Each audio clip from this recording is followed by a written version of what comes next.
नमस्ते सारस्वती देवे गौरवाणी प्रचारिणे निर्विशेष शून्यवादी पाश्चात्यदेशतारिणे। ओम ज्ञानतिमिरान्धस्य ज्ञानाञ्जनशलाकया चक्षुर्मिलितं येन तस्मै श्रीगुरुवे नमः। श्रीचैतन्यमनोभीष्टं स्थापितं येन भूतले स्वयं रूपकदा मह्यं ददाति स्वपदान्तिकं। वन्देऽहं श्रीगुरो श्रीयुतापदकमलं श्रीगुरून् वैष्णवांश श्रीरूपं साग्रजातं सहगना रघुनाथान्वितं तं सजीवं साद्वैतं सावधूतं परिजनसहितं कृष्णचैतन्यदेवं श्रीराधाकृष्णपादान् सहगना ललिता श्रीविशाखान्वितांश।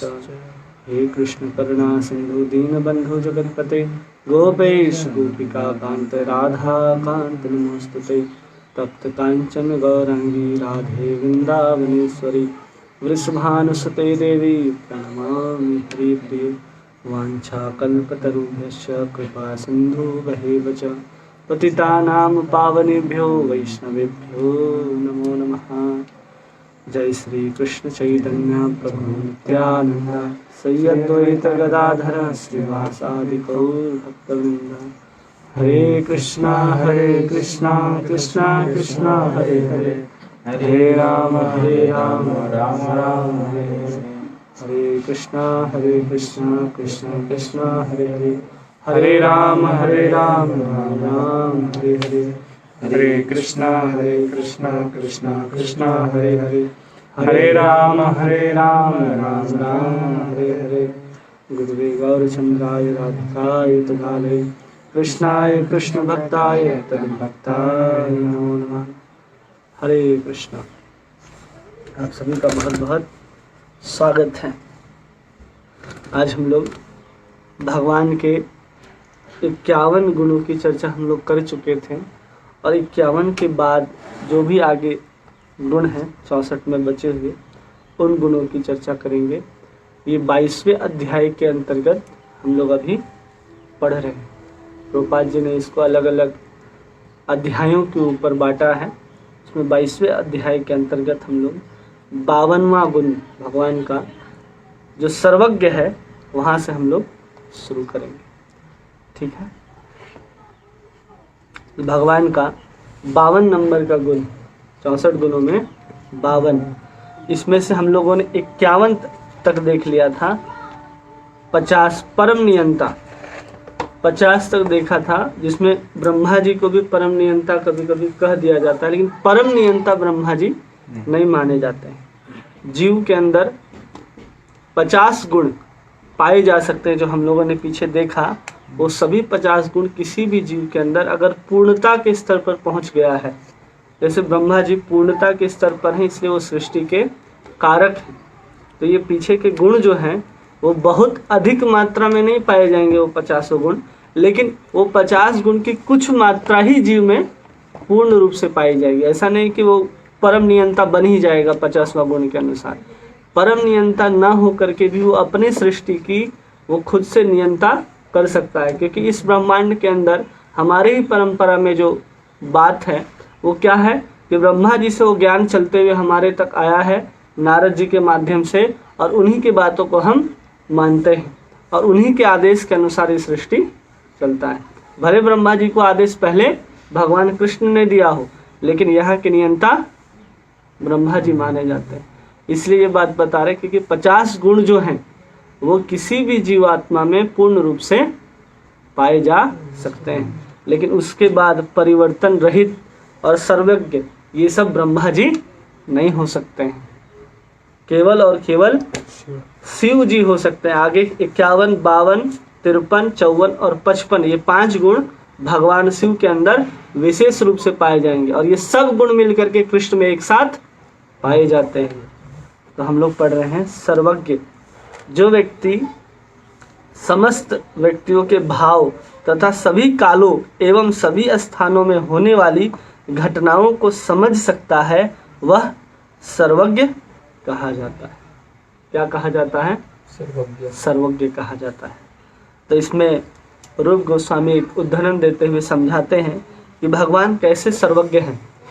तो कहते हैं कि एक बार दुर्वासा ऋषि दुर्योधन के पास गए थे उनके आतिथ्य को स्वीकार करने के लिए, और उस समय दुर्योधन राजमहल में रहता था, तो बहुत अच्छी तरह से स्वागत दुर्वासा ऋषि का उनके 10,000 शिष्यों के साथ वो कर सका। इतने अच्छी तरीके से उसने स्वागत किया। अब उसको आशीर्वाद मिलता है, तो दुर्वासा ऋषि से आशीर्वाद मांगता है कि आपने जैसे हमें कृतार्थ किया है अपनी सेवा प्रदान करके, मैं चाहता हूँ कि मेरे भाई जो जंगल में निवास कर रहे हैं, आप वहाँ भी जा करके उनका आतिथ्य स्वीकार करें। ऐसा क्यों बोलता है? क्योंकि उसका दुश्मन ही है। वो जानता है कि जंगल में 10,000 शिष्यों के साथ कभी भी स्वागत नहीं किया जा सकता है। जब स्वागत किया ही नहीं जा सकता है तो दुर्वासा ऋषि क्या कर देंगे वहाँ पर? शाप देंगे। और वहीं पर जीव गोस्वामी दुर्वासा का शब्द का मतलब बताते हैं कि जिसको डिफिकल्ट टू अवॉइड, मतलब जिनके बातों को अवॉइड करना, उसके अस्वीकार करना बहुत कठिन हो, ऐसे वचन होते थे जिसको कोई टाल ही नहीं सकता। उस समय दुर्वासा ऋषि पहुंचते हैं अपने 10,000 शिष्यों के साथ, जहां पर द्रौपदी और 5 भाई निवास कर रहे हैं। और उस समय अक्षय पात्र जो प्राप्त हुआ था युधिष्ठिर को, उसमें जब अंतिम में द्रौपदी भोजन कर लेती थी और करने के बाद जब उसको धो करके रख देती थी तो दोबारा उससे भोजन नहीं निकलता था। और उसी समय वहां दुर्वासा ऋषि पहुंचते हैं कि हम नदी से स्नान करके आ रहे हैं, आप ऐसा करो कि हमारे लिए भोजन की व्यवस्था करो। अब भगवान श्री कृष्ण जानते थे कि ये सब कुछ होने वाला है, और वहां पर कहा जाता है कि द्रौपदी ने उस बर्तन को साफ करके रखा होगा। तो कई बार हम विचार करते हैं कि हम लोग जैसे साधारण जीव जब भोजन बनाते हैं और भोजन बनाने के बाद उस पात्र को साफ करते हैं, तो इतनी अच्छी तरह से तो हम ही लोग साफ करते हैं कि उसके अंदर एक कण नहीं बचा। तो द्रौपदी जैसी नारी अगर साफ करेगी, उसमें साग का एक तिनका या चावल का एक टुकड़ा रह जाए, ये बहुत संशय का बात है। तो भगवान इस चीज को जानते थे, इसलिए उन्होंने ऐसा अरेंजमेंट किया कि वहां एक दाना साग का बच जाए। और वहां पर तुरंत उपस्थित होते हैं भगवान श्री कृष्ण और कहते हैं कि उस अक्षय पात्र को मुझे ला करके दो।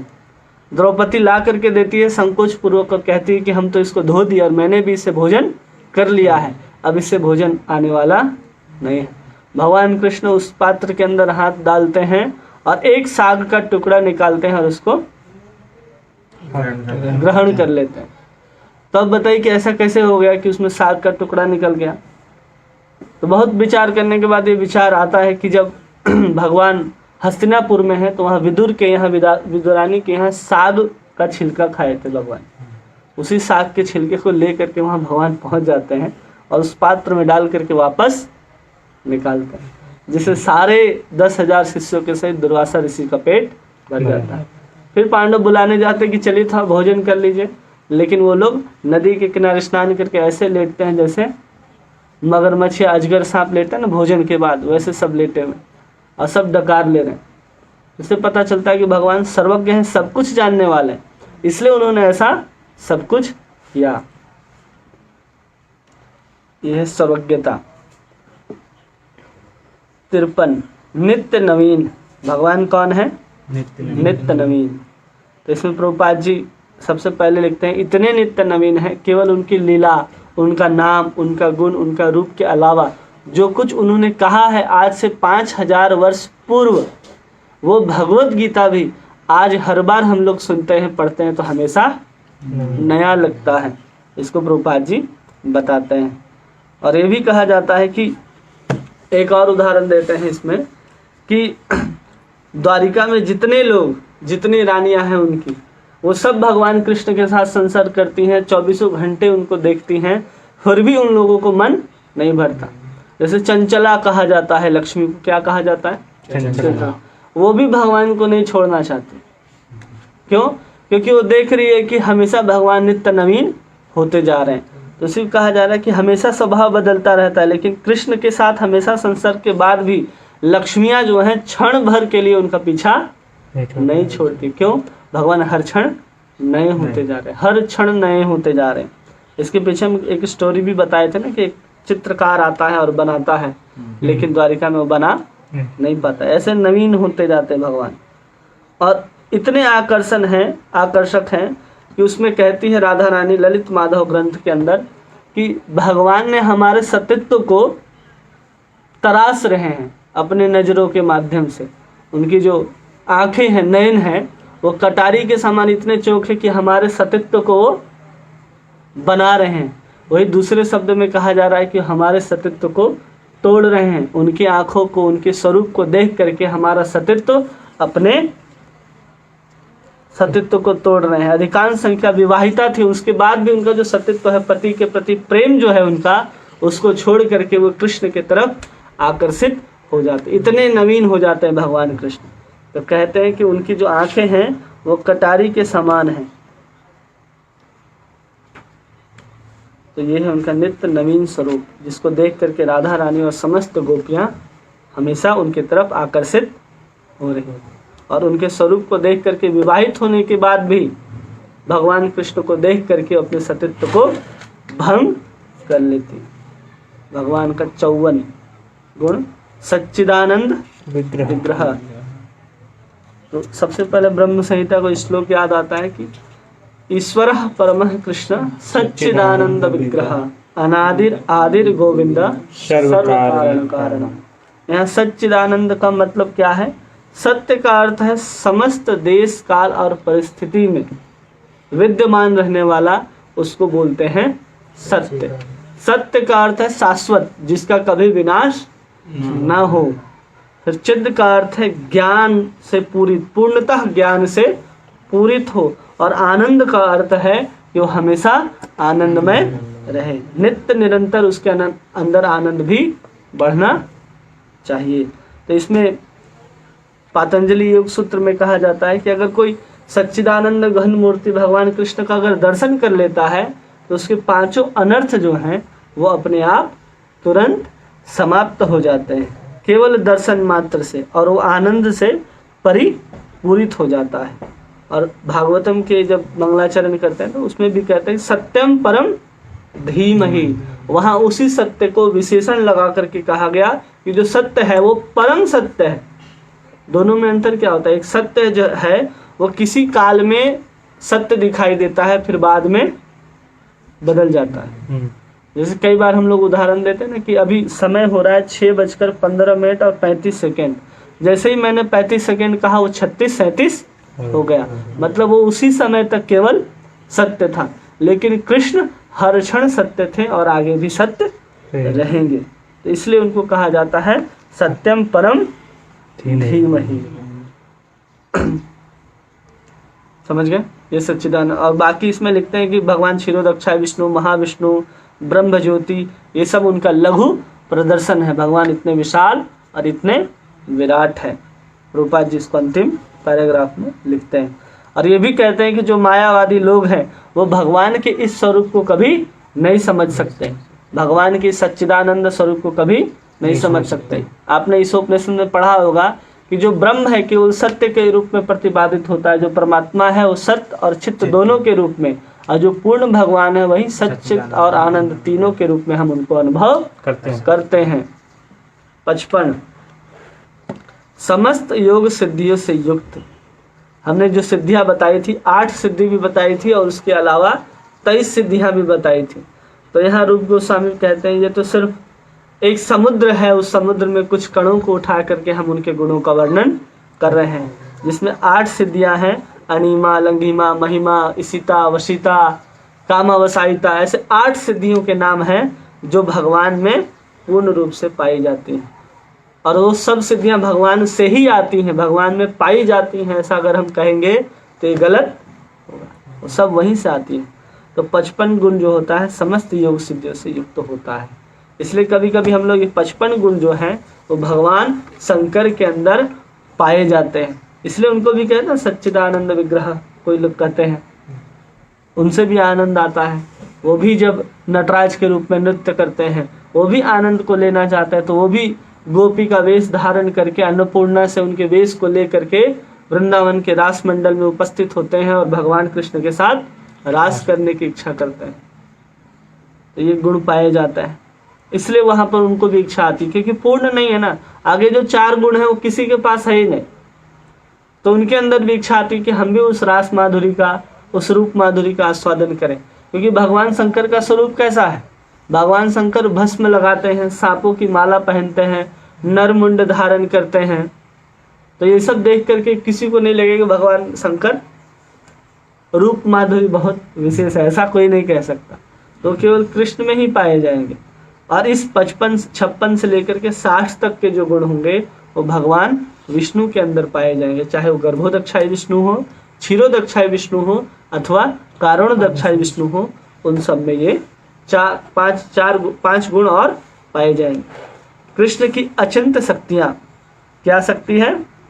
अचिंत, मतलब एक बार में ऐसे कार्य को कर लेना जो एक ही समय में विपरीत प्रतीत होता हो, जो हाँ भी होता हो और ना भी होता हो। जैसे भगवान गीता में कई बार बोलते हैं कि मैं इस समस्त ब्रह्मांडों के भीतर हूं अथवा इन सब से मैं बाहर हूं।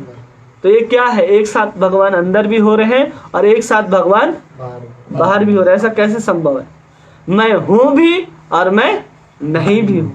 ये क्या है? भगवान की अचिंत शक्ति है। इसी को बोलते हैं भगवान की अचिंत शक्ति। जैसे हम लोग बोलते हैं ना कि हम जीवात्मा और भगवान दोनों समान हैं, लेकिन किस दृष्टि में?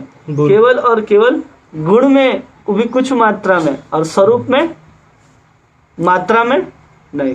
गुण में है लेकिन मात्रा में नहीं है, मतलब है भी और नहीं है। ये दोनों को हम लोग मिल करके बोलते हैं अचिंत भेदा भेद सिद्धांत। इसको यहाँ बोल रहे हैं भगवान कृष्ण की अचिंत शक्तियां हैं। और वही कृष्ण यहाँ पर अपनी छाया से जब विस्तार करते हैं, अपने ही स्वरूप अंश का जब विस्तार करते हैं, तो वही क्या करते हैं? भौतिक प्रकृति के रूप का धारण करते हैं। और भौतिक प्रकृति में आ करके उनकी अचिंत शक्ति को देख करके सबसे पहले मोहित कौन हो रहा? जब भगवान ब्रह्मा लेकर के सब गाय और बछड़ों को लेकर के चुरा करके ले गए अपने ब्रह्मलोक में, और फिर देखते हैं जो भी यहाँ दिखाई दे रहा है सब चतुर्भुज नारायण के रूप में दिखाई दे रहे हैं। हर एक, चाहे ग्वाल बाल हो चाहे कोई भी हो, सब कैसे दिखाई दे रहे हैं ब्रह्मा जी को? चतुर्भुज नारायण के रूप में। वो तुरंत जाते हैं वापस ब्रह्मलोक में, देख करके आते हैं सब गाय बछड़े इधर हैं कि उधर हैं। तो देखते हैं गाय बछड़े इधर भी दिखाई दे रहे हैं, वही गाय बछड़े उधर भी दिखाई दे रहे हैं। तो भगवान भ्रमित हो जाते हैं ब्रह्मा जी कि वो गाय इधर भी दिखाई दे रहे, वो गाय इधर भी। फिर बाद में देखते हैं तो सभी के सभी तो भगवान नारायण के चतुर्भुज स्वरूप में प्रकट हो गए। तो इनको बोलते हैं अचिंत शक्ति के अधिष्ठाता। और यही भगवान श्री कृष्ण, ब्रह्मा जी भी मोहित हो गए, और जब पारिजात लाने गए तो इंद्र ने कहा कि हम नहीं देंगे। तो नारद जी वहां जाकर के उसके खिल्ली उड़ाते हैं कि बड़े बड़े देवता नहीं सके और तुम पारिजात भगवान को देने से मना करते हो, उनको जानते हो शक्ति को। तो ब्रह्मा जी जाकर के वहां मजाक उड़ाते हैं। और फिर स्वर्ग के राजा से लेकर के चींटी तक अपने पूर्व कर्म को भोगना पड़ता है, किंतु कृष्ण और कृष्ण भक्त की कृपा से ऐसे सारे फलों से मुक्त हो जाता है। भगवान ऐसा भी शक्ति, अचिंत शक्ति रहते हैं। एक बार हमने पढ़ा ना कि भगवान समदृष्टा है, और दूसरी बार हम लोगों ने पढ़ा कि भगवान भक्तों के विशेष कृपा करते हैं। और फिर सुखदेव गोस्वामी अचिंत शक्ति के बारे में बताते हैं कि जब नंद महाराज के पुत्र के रूप में प्रकट हुए तो सर्वव्यापी थे। तो वो क्या करते थे? सर्वव्यापक होकर के भी भगवान क्या है? माँ यशोदा के गोद पर खेल रहे हैं। उसी समय भगवान कण कण में व्याप्त हैं। उस समय भी भगवान अनंत ब्रह्मांड में अनंत जगह लीलाओं को प्रदर्शित कर रहे हैं। और उसी समय भगवान अपने धाम गोलोक, नित्य गोलोक वृंदावन में भी विराजमान है। वो भगवान की दिव्य शक्ति का ही प्रतीक है, जिसको हम लोग ईशोपनिषद में पढ़े ना, तन्ने जति तद्दूरे तद्वंतिके तदुरस्य अंतर्बाह्यस्य बाह्यात। वो श्लोक के अंतर्गत ये बात कही जाती है। भगवान का 57 गुण, 57वां, कृष्ण के शरीर से असंख्य ब्रह्मांडों की सृष्टि होती है। कितने ब्रह्मांडों की? असंख्य ब्रह्मांडों की सृष्टि होती है। तो इसमें कहा जाता है कि मन, बुद्धि, अहंकार, जलवायु, आकाश, ये सब क्या है? घटक है। और उस घटक को भगवान यहाँ पर सृष्टि करते हैं। तो कहा जाता है कैसी सृष्टि होती है? तो एक गोलोक वृंदावन है, उस गोलोक वृंदावन के किसी एक छोटे से स्थान पर जीव गोस्वामी लिखते हैं कि एक भीख मांगने का जो कटोरा होता है ना भिखारी के पास, वो थोड़ा बड़ा साइज का होता है, देखें थोड़ा बड़ा होता है। उतना बड़ा कटोरा उस गोलोक वृंदावन के किसी कोने में रखा है, और उसी के अंदर वो घट आकाश, जिसे महत तत्व का जो आकाश है, जो बादल है, वो उतना ही एरिया में है। और वहीं पर महाविष्णु अनंत ब्रह्मांडों की रचना करते हैं, जिसमें एक ब्रह्मांड का साइज लगभग 40 करोड़ मील होता है।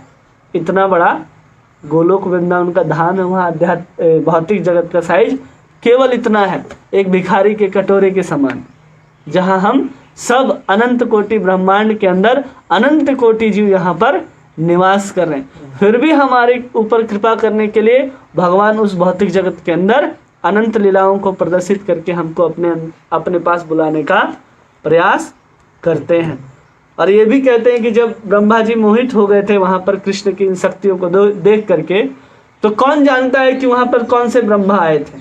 जीव गोस्वामी तो ये लिखते हैं कि ये ब्रह्मा नहीं आए थे, उधर कोई दूसरे ब्रह्मांड के वहां पर आकर के वो मोहित हुए, तो वो देख रहे थे, वो भगवान से प्रार्थना कर रहे थे। कौन जानता है कौन ब्रह्मा है? इतने सारे ब्रह्मा है, कौन आएंगे भगवान के सामने? कोई नहीं जानता। तो कृष्ण के शरीर से असंख्य ब्रह्मांड निकलते हैं, और असंख्य ब्रह्मांड में असंख्य विष्णु हैं, असंख्य शिव हैं, असंख्य ब्रह्मा हैं, और वहां पर उतने ही इंद्र, वरुण, ये सब निवास करते हैं। और उसमें भी 14-14 लोग हर एक ब्रह्मांड में हैं, और उस सब में भगवान अपने विस्तार के रूप में रहते हैं। भगवान का 58 नंबर का गुण, समस्त अवतारों के मूल उद्गम।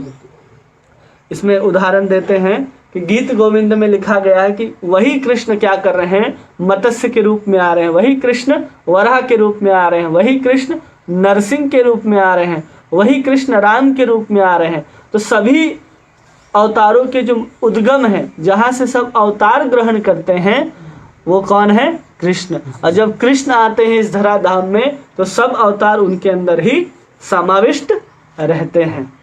ये कौन कह रहे हैं? गीत गोविंद में जयदेव गोस्वामी कह रहे हैं। और फिर 1:1:3 में कहा गया है कि एतः चांस कलह पुंसा कृष्णस्तु भगवान स्वयं, कि जितने भी अवतार हुए सब अंश हैं या फिर कला हैं, पूर्ण भगवान तो केवल कृष्ण है। भगवान का 59 नंबर का गुण, वध किए गए शत्रु को भी मोक्ष प्रदान करते हैं। मोक्ष का अन्य नाम है अपवर्ग। क्या नाम है? अपवर्ग, जो पवर्ग का विलोम होता है। यहाँ पर मोक्ष का क्या उदाहरण परिभाषा कर रहे हैं? जो पवर्ग का विलोम होता है। तो पवर्ग क्या होता है? प, फ, ब, भ और म, ये 5 जो शब्द हैं वो क्या कहलाते हैं? पवर्ग। प का अर्थ होता है पराभाव का सूचक है या परिश्रम का सूचक है। हम बहुत परिश्रम करके भी इस भौतिक जगत से बाहर नहीं निकल सकते, और हमेशा परेशान होते रहते हैं, इस भौतिक जगत से पराजित होते रहते हैं। फिर दूसरा शब्द क्या है? फ, बहुत परिश्रम के बाद भी, जैसे घोड़ा और किसी बैल के अंदर से मुंह के चारों तरफ क्या निकलने लगता है? फेन निकलने लगता है परिश्रम के बाद। फिर क्या है? ब, ब का अर्थ क्या है? बंधन का सूचक है, जो हमें अपने संबंधों के साथ, अपने रिश्तों के साथ बांधता है, अपनी इच्छाओं के साथ, प्रकृति के गुणों के साथ हम बंधते चले जाते हैं। और भ का अर्थ है भय, और म का अर्थ है मृत्यु। जो इन 5 चीजों से मुक्ति कर दे उसको अपवर्ग बोलते हैं। पवर्ग से छूट करके अपवर्ग को वो प्राप्त कर दिए। और भगवान जिसको भी मारते हैं उसको क्या करते हैं? अपवर्ग प्रदान करते हैं। जैसे भगवान कृष्ण बहुतों को मारते, भगवान जब मारते हैं तो हर किसी को क्या करते हैं? मुक्ति प्रदान। अन्य अवतार जो है वो मुक्ति प्रदान नहीं कर सकते, कोई भी हो वो मुक्ति प्रदान नहीं कर सकते। कृष्ण मार रहे हैं तो कृष्ण सीधा पूतना को मारते हैं तो सीधा अपना धाम ले जाते हैं, लेकिन कंस को मारते हैं तो कहाँ जाते हैं? ब्रह्म ज्योति में जाते हैं। जितने भी असुर हैं उसको अगर भगवान मारते हैं तो क्या करते हैं? ब्रह्म ज्योति में। लेकिन यहाँ एक उदाहरण दिया जा रहा है कि मुरारी जो है, मूर राक्षस को जब मारे थे तो वहाँ कहा जा रहा है कि उनको भगवान ने सूर्य मार्ग जो है, अभी 8वां अध्याय भगवद गीता के 8वां अध्याय में पढ़ेंगे कि सूर्य मार्ग है, चंद्र मार्ग है। तो सूर्य मार्ग से भगवान जिसको भी गति प्रदान करते हैं दोबारा इस भौतिक जगत में वापस नहीं आता। मित्र शब्द का अर्थ है सूर्य मंडल, मतलब भगवान जिसको भी मारेंगे वो क्या करेंगे? वो गोलोक वृंदावन या वैकुंठ जाएगा। वो कृष्ण की कृपा के उद्धारक कहे जाते हैं। इसके पहले भगवान ने कितनों को मारा, वो बेचारा जो जिसको मारा भगवान ने पहले हिरण्याक्ष के रूप, हिरण्यकश्यपु को मारा, हिरण्याक्ष को मारा, फिर भी वो दोनों ने दोबारा जन्म लिया रावण और कुंभकर्ण के रूप में। फिर राम के रूप में भगवान ने मारा, फिर भी उनका दोबारा जन्म हुआ।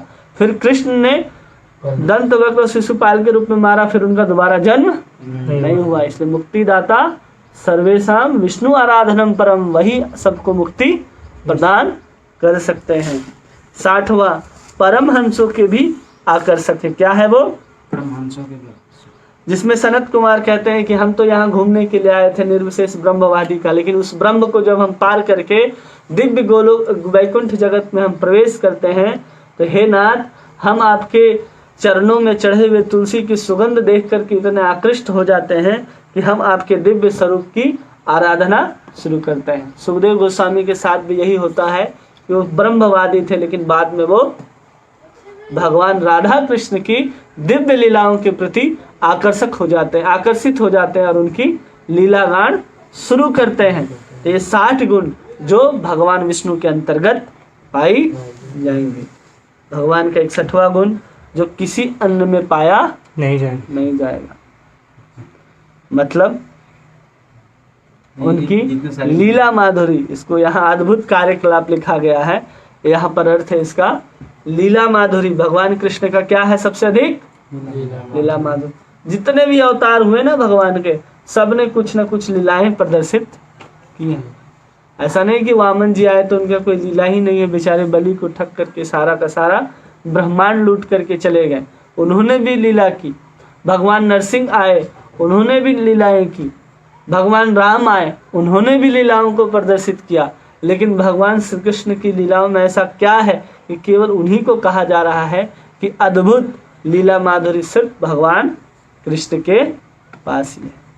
तो बृहद वामन पुराण में भगवान कहते हैं, यद्यपि मेरी अनेक लीलाएं हैं, किंतु जो मैं गोपियों के संग रची जाने वाली रास लीला के बारे में सोचता हूँ तो मैं पुनः करने के लिए उत्सुक हो उठता हूँ। बाकी लीलाओं को देख करके तो हम जैसे जीवात्माएं मोहित होते हैं, लेकिन अपने ही लीलाओं को देख करके जो मोहित हो जाए वो लीला माधुरी कही जाएगी। समझ रहे? भगवान जब नरसिंह के रूप में आए तो दोबारा थोड़ी चाहते हैं कि हम बार बार जाएं हिरण्यकश्यप के साथ युद्ध करें, लेकिन जब गोपियों के साथ भगवान रास करते हैं तो भगवान के अंदर बार बार इच्छा होता है कि हम भगवान के साथ, उन गोपियों के साथ रास करें। और लक्ष्मीपति नारायण को भी जानता हूं जो भगवान के अनेक अवतारों से भी परिचित हूं।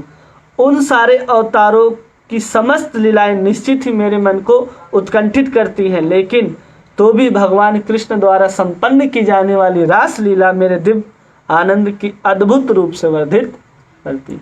क्यों? क्योंकि वही रास लीला है जिसमें जीवात्मा का या आश्रय का विषय के साथ पूर्ण रूप से संयोग होता है, पूर्ण रूप से मिलन होता है। और किसी भी लीला में वो पूर्ण रूप से मिलन नहीं होता है। और कहीं द्वारिका लीला में मिलन भी हो रहा है, लेकिन वहां पर एक भाव है कि हम भी उस आनंद को लेना चाहते हैं। दोनों तरफ से वो आनंद नहीं, यहाँ सिर्फ आनंद देने के लिए जो संयोग हो रहा है वही रास लीला है। रास लीला इससे साधारण है, हम लोग समझते हैं कि बहुत ऐसे ही लीला भगवान कर रहे हैं, अनेक लड़कियों को बुला लिए हैं और एक भगवान कृष्ण क्या कर रहे हैं, उनके साथ नृत्य कर रहे हैं। जो रास लीला शब्द को सुनने के बाद हमारे मन में जो मानसिकता बैठती है वो सही नहीं मानी जाती, क्योंकि हम काम की दृष्टि से उसको देखते हैं। और गोपियों का भगवान के साथ जो संबंध है, जो मिलन है, उसमें काम का एक बूंद मात्र भी नहीं है। क्योंकि अगर दूध में एक बूंद भी अगर नींबू गिर जाता है तो पूरा का पूरा दूध फट जाता है। उसी तरह प्रेम में जरा सा भी ईर्ष्या या वासना आ जाता है तो पूर्ण रूप से काम के रूप में परिवर्तित हो जाता है। तो इसको ऐसे बताते हैं कि गोपियों का जो भगवान के साथ प्रेम है वो घनीभूत प्रेम है। कैसा प्रेम है? घनीभूत, मतलब एक लोहे का खंड जैसा, उसमें फिर लोहे का कील भी ठोका जाए तो अंदर नहीं जा सकता। तो प्रेम जो है गोपियों का उस लोहे के खंड के समान है और वासना रूपी कील उसमें ठोका नहीं जा सकता। तब वहां भगवान उनके साथ रास करते हैं। लोग बोलते हैं ये काम की लीला है, रास लीला। ऐसा नहीं है। अगर आप रास लीला को पढ़ेंगे तो जैसे ही गोपियां श्रृंगार करके आती हैं तो किन्हीं का काजल नाक के ऊपर लग रहा है, किसी का आंख के ऊपर लग रहा है। जो गोपियों को नीचे पहनना चाहिए था गोपियां ऊपर पहन करके आ रही हैं।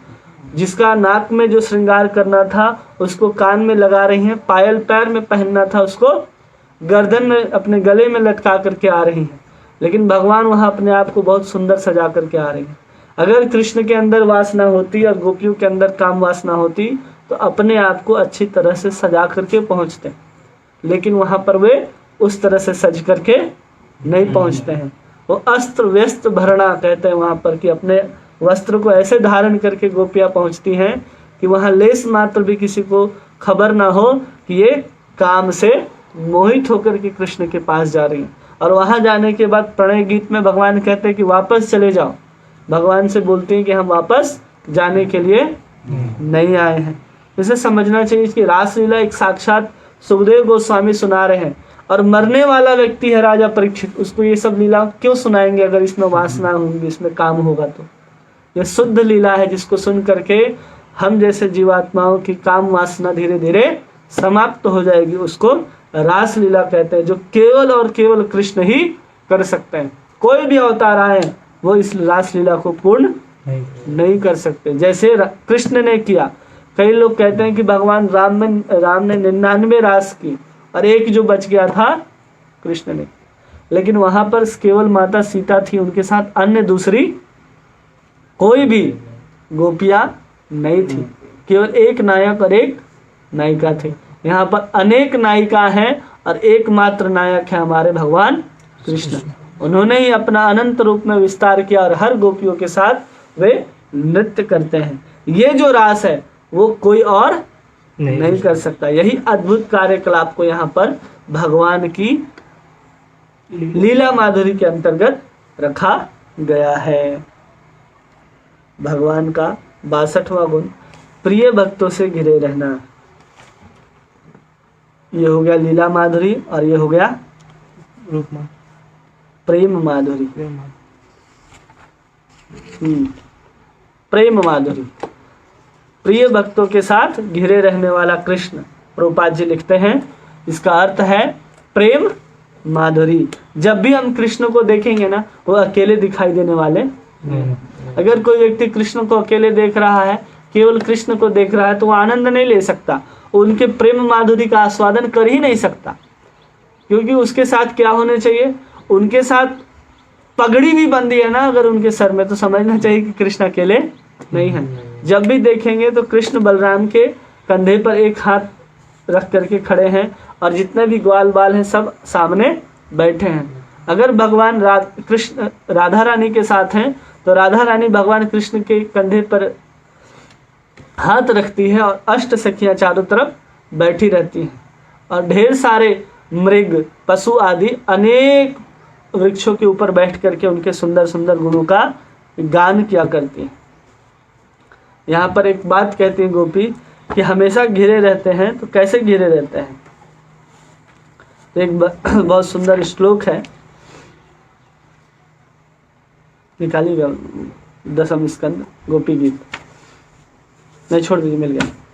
इसमें गोपियाँ कहती हैं भगवान के बारे में कि कितना भगवान से प्रेम करती हैं गोपियाँ। तो गोपी गीत के इस श्लोक में आता है अटति भवान अनिकाननम त्रुटिर्युगायते त्वाम अपश्यताम कुटिलकुन्तले श्रीमुखं च ते जड़ उदीक्षितां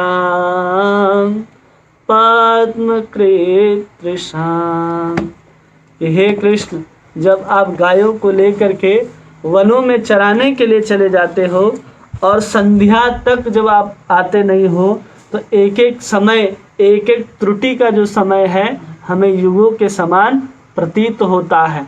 और दूसरा अर्थ ये है कि जब भगवान गायों को चरा करके बंसुरी बजाते हुए गायों के पीछे पीछे जब चल रहे होते हैं और उन गायों के टाप से उड़ने वाली धूल जब भगवान कृष्ण के अंगों पर गिरती है, जिसकी उसकी शोभा इतनी बढ़ जाती है कि वो अपनी अटारी पर चढ़ करके, गोपियां अपने छतों पर चढ़ करके कृष्ण का दर्शन करती हैं। उस दर्शन के समय में जब पलक झपक जाता है तो उस पलक झपकने का समय भी गोपियों को युगों के समान प्रतीत होता है। इतना प्रेम करती हैं गोपियां कि भगवान कृष्ण को एक क्षण के लिए भी छोड़ना नहीं चाहती। ज्यादातर समय गोपियों का जो है कृष्ण के साथ ही व्यतीत होता है। भगवान कृष्ण घंटे 2 घंटे अपने नित्य लीला के अंदर शयन करते हैं, बाकी समय वो अपने ग्वाल बाल और अपने गोपियों के साथ ही रमण करते हैं। ये भाव है यहाँ पर, इतना प्रेम है कि वो इतना विचलित हो जाती हैं गोपियां। और यहाँ ये भी कहा जा रहा है कि जब हम आपसे रात को मिलते हैं तो अविधि बहुत छोटी हो जाती है।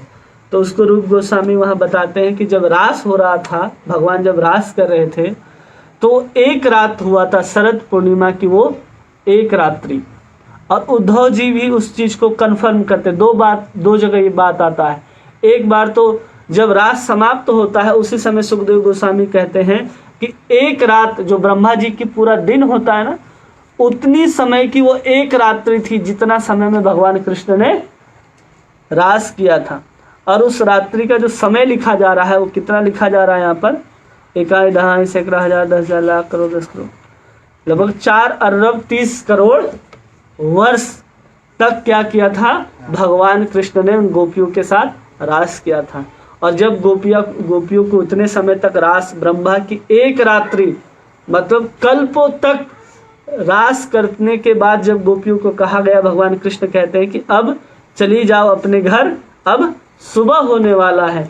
तो गोपियां कहती हैं कि अभी कुछ ही क्षण व्यतीत हुए हैं और सूरज को बोलो कुछ देर और, अभी डूबा ही रहे, सूर्योदय न हो।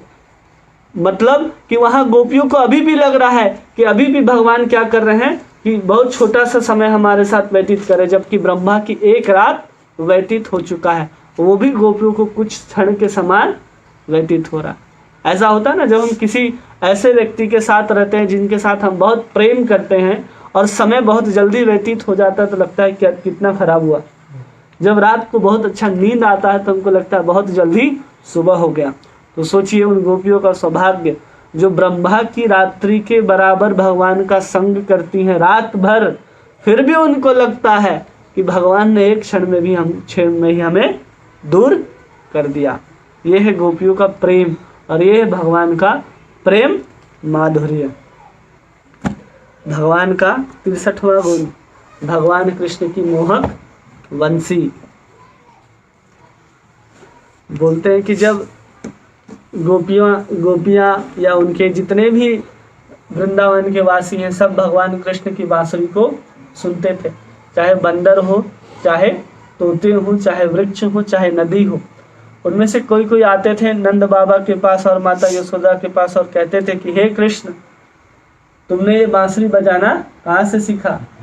और नंद बाबा को कहते थे आपका बालक तो हर दिन नित्य नए नए प्रकार के बांसुरी को, नए नए धुनों को बजाता है, कहाँ से सीखता है? और इतना मधुर बजाता है कि हर कोई सुन करके नतमस्तक हो जाता है कि क्या क्या बांसुरी बजाई जा रही। और फिर आगे विदग्ध माधव पुस्तक है, रूप गोस्वामी लिखते हैं, उसमें कहा जाता है कि जब बांसुरी बजाते हैं भगवान कृष्ण तो भगवान शंकर भी अपना डमरू बजाना भूल जाते हैं, भगवान ब्रह्मा अपना वेद गान को भूल जाते हैं, शेष जो समस्त ब्रह्मांड को धारण करके रखे हैं वो भी नाचने लग जाते हैं। जितने भी सृष्टि के कल्प ये हैं, जो जड़ वस्तु हैं वो चेतन हो जाते हैं, जो चेतन है वो जड़ हो जाते हैं। नदी जब यमुना सुनती है बांसुरी को बजते हुए तो यमुना अपना नदी का स्वरूप छोड़ करके एक स्त्री का रूप धारण कर लेती है और भगवान कृष्ण को आलिंगन करने का प्रयास करती है। वो बहती हुई यमुना जड़ हो जाती है। वो बंसीवट जहाँ पर खड़े होकर के भगवान बजा रहे हैं बांसुरी, वहां से आगे बहना ही नहीं चाहती, वो आगे जाना ही नहीं चाहती। जो पक्षी उड़ रहे होते हैं वो आकाश में ऐसे उड़ रहे होते हैं कि उनको पता ही नहीं होता वो कहीं जा करके टकरा जाते हैं बांसुरी की धुन को सुनते हुए।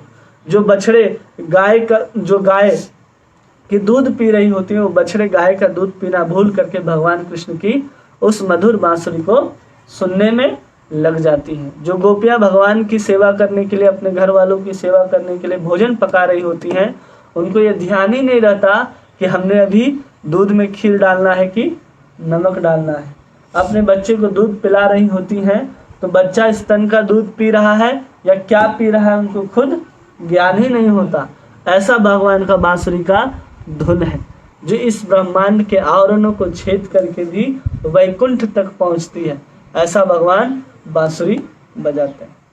क्योंकि भगवान जब बांसुरी में हवा फूकते हैं तो मतलब एक प्राण फूका जा रहा है। किसमें? बांसुरी के अंदर। बांसुरी बजाना कोई आसान काम नहीं है। सांस को जब हम किसी बांसुरी के अंदर फूकते हैं तब वो बजता है। और कहते हैं संत लोग कि भगवान केवल राधा रानी का नाम ही उसमें फूकते हैं। और भगवान कृष्ण को सब गायों का नाम, सबके बछड़ों का नाम, सब कुछ याद है। भगवान उन सबको भी बुलाते हैं भांडेर वन के उस वट वृक्ष के ऊपर चढ़ करके, तो उसी बांसुरी से पुकारते हैं एक एक का नाम लेकर के। टेर कदम वृंदावन में एक स्थान है जहाँ पर बांसुरी के अंदर ही फूक करके एक एक गाय का नाम पुकारते हैं। हे सुबला, हे बहुला, ये सब नाम है गाय के, जिसको बुलाते हैं और वो सब गाय उनके तरफ दौड़ती हुई आती है केवल बांसुरी की धुन को सुन करके। जो बादल वर्षा करने के लिए कहीं और जा रहे हो तो बादल भी स्तब्ध हो जाते हैं, वहां पर वर्षा करने लग जाते हैं। इतना सुंदर भगवान का बांसुरी कि हर कोई अपना सब कुछ कार्य को छोड़ दे रहा है। ये है भगवान श्री कृष्ण की वेणु माधुरी। क्या है ये? वेणु माधुरी। इतना मधुर है। 64वां गुण भगवान का, श्री कृष्ण का अतिशय सौंदर्य, मतलब भगवान कृष्ण का रूप। इतना देर में हम लोग रूप अब ये समझेंगे कि क्या है रूप। जब भी भगवान इस तरह धाम में प्रकट होते हैं तो अपनी अतरंगा शक्ति और योग माया के साथ प्रकट होते हैं। किसके साथ प्रकट होते हैं? अतरंगा शक्ति और योग माया। अतरंगा शक्ति मतलब राधा रानी, और योग माया जिसके द्वारा वो सब ब्रह्मांड के जितने भी धाम हैं उन सबको अपने हिसाब से योग माया कार्य करती है। जैसे भगवान कृष्ण का मथुरा के अंदर जेल के अंदर प्रकट होकर के गोकुल पहुंचना, ये योग माया के अंतर्गत आता है। और भगवान जो भी रास आदि करते हैं वो सब अतरंगा शक्ति के अंतर्गत आता है। और जो ये यहाँ पर आकर के सभी लीलाओं को प्रदर्शित करते हैं ना भगवान, तो अपने पूर्ण रूप से आकर के करते हैं। और भगवान कृष्ण का रूप इतना सुंदर है, इतना सुंदर है कि जितने भी लोग हैं उसको देख करके मोहित हो जाते थे। कहीं भी जाते थे भगवान मोहित हो जाते थे। कोई इतना ईर्ष्या करने लगता था भगवान से, केवल रूप देख करके ईर्ष्या करने लगता था। वो द्वारिका में एक घटना आती है ना, वो पौंड्रक, वो भगवान विष्णु कृष्ण का ही जैसा श्रृंगार कर लिया और 2 हाथ और लगा लिया, और क्या कहता है कि कृष्ण तो भगवान है ही नहीं, उनका 2 हाथ है, देखो मैं नारायण हूँ, मेरे 4 हाथ है। तो लोग उनके जैसा बनने का प्रयास करते। और उनके रूप में सबसे अच्छा बात क्या है मालूम है? उनका मोर पंख और उनका टेढ़ा स्वरूप, वो सबसे आकर्षक है। वही अगर सीधा खड़े हो जाए तो लगेंगे ही नहीं कि वो हमारे कृष्ण ही हैं। इतना स्वरूप उनका सुंदर हो जाता है जब वो टेढ़े खड़े होते हैं। कोई भी स्वरूप देख लीजिए भगवान कृष्ण का, कहीं भी वो सीधे खड़े नहीं, कहीं भी कृष्ण सीधे खड़े दिखाई ही नहीं देते। कुछ कहीं हाथ ऊपर, कहीं पैर ऊपर, कहीं पैर टेढ़ा है, कहीं कुछ है, लेकिन भगवान वैसे ही खड़े। तो ये स्वरूप है भगवान का, और उस स्वरूप को देख करके हर कोई मोहित हो जा रहा है। हर कोई, चाहे वो कोई भी हो। मतलब जब पूतना आई थी भगवान को मारने के लिए, तो वहाँ आचार्य लिखते हैं कि पूतना भी जब पालने में भगवान कृष्ण को देखी ना, तो उसको भी इच्छा हुआ कि इतना सुंदर बालक है। तो उसके मन में भी क्या आया कि इतना सुंदर वो बालक है। लेकिन इस जन्म में वो राक्षसी प्रवृत्ति की थी, इसलिए उन्होंने उसको उठा करके वो अपने जहर लगे हुए विष को दूध को पिलाने लग जाती है। जो भी राक्षस आया है भगवान को मारने के लिए, वो सब रूप को देख करके मोहित हो गया हर कोई। जब रुक्मणी का हरण करने के लिए भगवान गए हैं, तो वहाँ जो रूप सौंदर्य भगवान का जब प्रकट हुआ है रुक्मणी के साथ, तो वहाँ वर्णन करते हैं कि रुक्मणी माँ पार्वती का पूजन करके जब नीचे उतर रही है सीढ़ियों के माध्यम से, और उस रुक्मणी की जो उत्तरी है उसको 2000 दासियों ने संभाल करके रखा है। और वहां पर रथ लेकर के जैसे ही भगवान कृष्ण आते हैं, रुक्मणी चारों तरफ देखती है कि कहाँ हमको दिखाई देंगे कृष्ण, कहीं कृष्ण दिखाई नहीं दे रहे। उसी समय रुक्मणी को दिखाई देता है कि ये द्वारिका का गरुड़ ध्वज लगा हुआ है, उसी में हमारे भगवान कृष्ण है। उस उत्तरी को जिसको 2000 दासियों ने संभाल करके रखा था, उसको जैसे ही उलटती है वो, उसके चकाचौंध सौंदर्य से जितने भी सैनिक थे वो वहां पर मूर्छित हो जाते हैं। और जैसे ही कृष्ण रथ से बाहर आते हैं और रुक्मणी को उठाते हैं तो रुक्मणी भी वहां मोहित हो जाती है कि ये कौन है। साक्षात कामदेव ही अनंत स्वरूपों में प्रकट होकर के एक साथ कृष्ण के रूप में प्रकट हुआ और मेरा हरण कर रहा है, ऐसा लगता था। और उस समय जब युद्ध करने के लिए भेजा गया, सबने भेजा कि जाओ जा करके युद्ध करो, रुक्मी आदि ने सबने बोला कि जाओ इससे युद्ध करो, तो सब युद्ध करना छोड़ करके भगवान की उस रूप माधुरी, उस बल, उस ऐश्वर्य को देख करके ही मोहित हो जा रहे हैं। भगवान के ऊपर वार करना छोड़ करके लोग अपने ही सैनिक के ऊपर धनुष बाण भाला चलाना शुरू कर दिए। ऐसा मोहित करने वाला भगवान का स्वरूप है। फिर 10वें स्कंद में गोपियां कहती हैं कृष्ण को संबोधित करते हुए कि हमारा सब गोपियों का विवाह लगभग हो चुका है, लेकिन तुम्हारा स्वरूप देख करके हम तुम्हें उपपति, एक जार के रूप में चाहने लगी है। और आपकी वंशी को धुन करके कौन ऐसी स्त्री होगी जो अपने सतीत्व को धारण करके रह सकती है। केवल स्त्री ही नहीं, कठोर से कठोर हृदय वाले पुरुष भी वंशी की धुन को सुन करके अपने स्थान से च्युत हो जाते हैं। वस्तु तो हमने देखा है कि वृंदावन के गाय, मृग, पशु, पक्षी सभी वंशी की ध्वनि और उनके रूप सौंदर्य को देख करके मोहित हो चुके हैं। जब भगवान कृष्ण पीछे पीछे नहीं चलते थे ना, तब तक गाय भी नहीं चलती थी। ज्यादातर गाय तो भगवान कृष्ण को ही देख करके चला करती थी, चाहे वन जाना हो या वन से वापस आना हो, तब वो चलती थी। जो सुख है, सारी है, ककट्टी है, तोता, सब तोता का नाम है, मोर का नाम है, बंदर का नाम है, ये सब क्या करते हैं, भगवान को देख करके ही अपने दिनचर्या को शुरू करते हैं। जब तक राधा रानी भगवान कृष्ण को देख नहीं लेती है तब तक उनका दिनचर्या शुरू ही नहीं होता। मतलब वो ऐसा देखती है, जब वो श्रृंगार कर रही होती है ना, तो जब शीशा लेकर के कोई वृंदावन गया होगा इस्कॉन मंदिर, तो वहाँ ये तस्वीर लगा हुआ है कि राधा रानी का श्रृंगार जब किया जा रहा है तो श्रृंगार करते हुए कोई किसको देखेगा, अपना स्वरूप देखेगा ना कि हम कैसे दिखाई दे रहे। लेकिन वहाँ पर राधा रानी उस शीशे को पकड़ करके उसके अंदर कृष्ण का मुख को देखते हैं, क्योंकि उनका श्रृंगार उस समय भगवान कृष्ण ही कर रहे होते हैं। तो इतना सौंदर्य है कि लोग अपना भी मुख नहीं देखना चाहते, इतना सौंदर्य, इतना रूप माधुर्य है। और उसी रूप माधुर्य के कारण भगवान का जो स्वरूप है वो नीला है। उनका यही कारण है कि उनके अंदर जो लावण्यता है, भगवान के अंदर किसी चीज को जो अपने तरफ आकर्षक शक्ति है, वो अगर नीलापन चला जाएगा तो आकर्षक नहीं दिखेगा। वो नीलापन क्या है, भगवान के अंदर लावण्यता का इतना अधिक मात्रा में भरा हुआ है। उस लावण्यता के कारण, उस विशालता के कारण, उनके स्वरूप के उस लावण्यता का, विशालता के कारण ही उनका रूप नीला दिखाई देता है। इतना अच्छा भगवान का स्वरूप है। ललित माधव में एक घटना आती है कि भगवान कृष्ण एक बार वृंदावन में थे, वृंदावन में, तो वहां पर उनका जो पिलर बना हुआ है, पिलर, वो पिलर किस चीज का बना हुआ, वैदुर्य मणि का बना हुआ है। तो उसमें भगवान कृष्ण देखते हैं अपने स्वरूप को, और भगवान श्री कृष्ण जब उस स्वरूप को देखते हैं तो उनके अंदर राधा रानी का भाव आ जाता है कि अगर मैं राधा रानी होता तो इसी कृष्ण के साथ गले मिलता।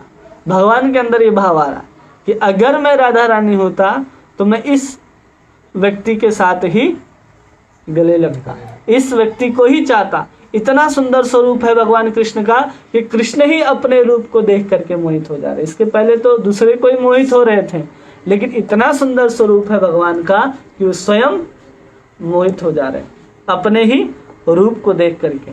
और इसमें विश्वनाथ चक्रवर्ती ठाकुर एक बार एक चीज और लिखते हैं कि भगवान कृष्ण का स्वरूप इतना सुंदर है कि जल में भी देखे ना अगर भगवान कृष्ण को, जल में, तो भगवान कृष्ण मोहित हो जाते हैं। एक बार क्या हुआ कि जब राधा और कृष्ण निकुंज के अंदर बैठे हुए थे और राधा और कृष्ण एक दूसरे का हाथ पकड़ करके एक दूसरे के आंखों में देख रहे थे। तो जब एक दूसरे के आंखों में देख रहे थे तो कौन किसको दिखाई देगा? हम दूसरे के आंख में देखेंगे तो हम ही उसके आंखों में दिखाई देंगे। तो जब राधा रानी के आंख में जब देखते हैं भगवान कृष्ण तो देखते हैं कि मेरा ही स्वरूप दिखाई दे रहा है। अब उस स्वरूप को पाने के लिए इतने विचलित हो जाते हैं भगवान कृष्ण, इतने विचलित हो जाते हैं कि उस कृष्ण को पकड़ने के लिए नहीं, आंख के अंदर आंख फिर ऐसे शीशा दिखाई देने लग जाता है, वैसे जब भगवान कृष्ण को दिखाई देने लग गया तो इतने उनके अंदर उत्कंठा जागृत हुई तो तुरंत राधा रानी को मिलकर के इतने जोर से गला मिलते हैं कि वही स्वरूप फिर चैतन्य महाप्रभु के रूप में हमारे धराधाम में अवतरित होते, जिसमें राधा और कृष्ण दोनों एक हो जाते हैं। इतनी उत्कंठा थी उनको उस कृष्ण के प्रेम को पाने की, जो स्वयं थे उसी को पाने के लिए वो एक दूसरे में मिल जाते हैं। ये स्वरूप है, रूप माधुरी है। अगर ये रूप माधुरी किसी और में होता तो और कोई भी आते चैतन्य महाप्रभु के रूप में, लेकिन किसी और के पास ये रूप माधुरी है ही नहीं कि वो अपने ही भजन करने के लिए, अपने ही भक्ति सीखने के लिए और अपने ही भक्ति करने के लिए यहाँ पर अवतार ग्रहण करें। और ये सब रूप माधुरी आगे कहा गया है कि ये सब कोई कल्पना नहीं कर सकता कि कितना आपके अंदर रूप माधुरी है, कितना आपके अंदर सौंदर्य है, इसका कोई चर्चा ही नहीं कर सकता। तो यही भगवान के 4 विशेष गुण हैं जो किसी अन्य अवतार के अंदर पाए नहीं जाते। यहाँ तक कि राम के अंदर भी ये गुण नहीं पाए जाएंगे, केवल और केवल कृष्ण के अंदर ही ये गुण पाए जाएंगे। इतना सुंदर सौंदर्य है भगवान कृष्ण का। अगर किसी को प्रेम करना है तो ऐसे व्यक्ति से प्रेम ना करके हम सांसारिक किसी पुरुष से प्रेम कर रहे हैं तो सोचिए हमारा कितना बड़ा दुर्भाग्य है। रुक्मणी जी से एक बार प्रश्न पूछते हैं कृष्ण कि ये बताइए कि रुक्मणी जी से पूछते हैं कि तुम्हारे लिए तो वो शिशुपाल और क्या नाम था उसका, जरासंध और ये सब जो है उतने बड़े बड़े योद्धा थे, उनके साथ भी आपका विवाह हो सकता था, लेकिन आपने उन सब को छोड़ करके मेरे ही वरण क्यों किया? उनके पास मेरे से ज्यादा धन है, ऐश्वर्य है, ऐसे भगवान बताने लग जाते हैं। मैं शुरू से चोरी करता हूँ, पर स्त्रियों के साथ रहा, ये सब किया, अपने अवगुण को भगवान गिनाने लगते हैं। तो रुक्मणी इस बात को सुनकर के वहां मूर्छित होकर के गिर जाती, क्यों सुन करके फिर उठती है तो कहती है कि मैं ऐसे व्यक्ति से क्या वर्ण करूं जिसके अंदर क्या है, सिर्फ मल मूत्र भरा हुआ है और आपके स्वरूप के अंदर केवल और केवल आनंद ही इस स्वरूप को धारण करके हमारे सामने प्रकट हुए। तो हम आपको छोड़ करके किसी और के साथ जाएंगे, ये मेरा दुर्भाग्य है। ये स्वरूप है भगवान कृष्ण का, और हम लोग उस कृष्ण को छोड़ करके किसी अन्य देवता के प्रति भी आकर्षित हो रहे हैं तो समझिए कि बहुत बड़ा दुर्भाग्य है।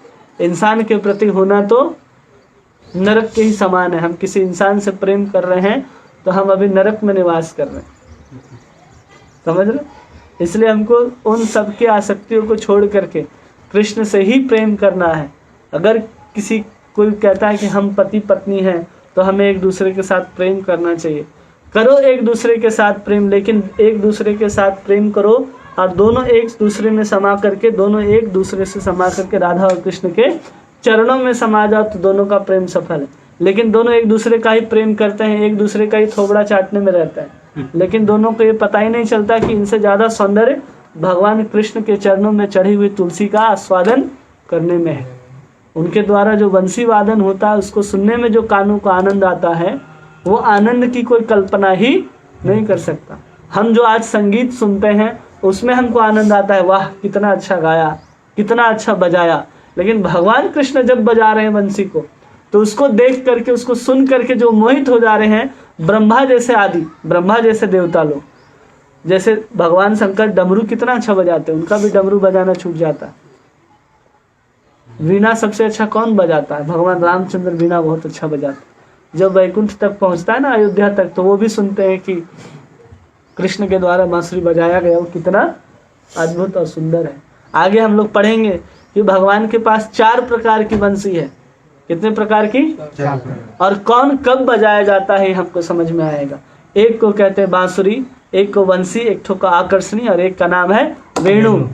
ये 4 हैं, चारों को अलग अलग काल में बजाया जाता है। वो तब पढ़ेंगे जब हम उद्दीपन को पढ़ेंगे। कब, किसको पढ़ेंगे? उद्दीपन को। आगे कुछ भगवान के व्यक्तित्व हैं जिसमें 4 व्यक्तित्व का वर्णन है, और उसके बाद भगवान कृष्ण की अन्य विशेषता जिसमें भगवान के और 8 गुणों का वर्णन है, और उसके बाद हम लोग पढ़ेंगे उसके आश्रय। क्या पढ़ेंगे हम लोग? फिर अभी हम लोग पढ़ रहे थे आलम्बन विषय, और फिर हम लोग 25वां अध्याय से पढ़ेंगे आश्रय, और आश्रय कंप्लीट होने के बाद हम लोग पढ़ेंगे उद्दीपन।